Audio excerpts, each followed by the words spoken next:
may taong malungkot at umiiyak.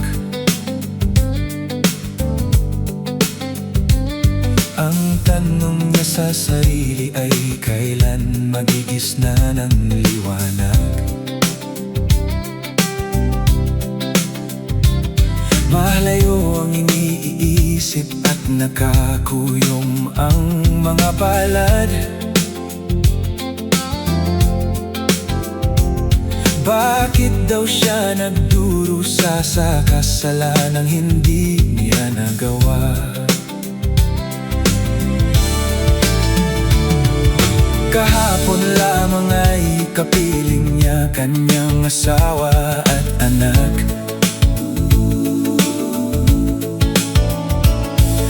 Namumuhay ng tahimik sa isang munting tahanang may tuwa. Ang kaligayahan ay pinuhtol ng isang paratang sa tiyan niya.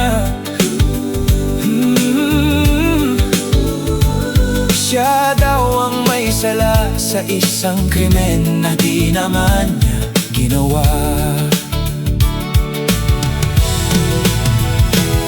Wala na bang katarungan ang isang nilalang na katulad niya? Ilan pang tulad niya ang magdurusa ng walang kasalanan? Di ba ang batas natin pantay-pantay, walang mahirap o mayaman?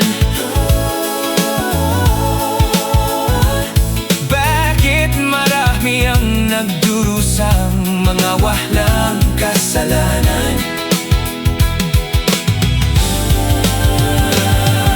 Mga ilang araw na lang haharapin na niya ang bitayan.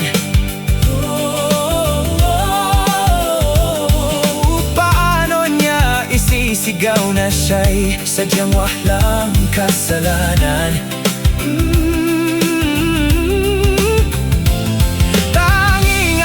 Lamang ang siyang saksi at siyang nakaka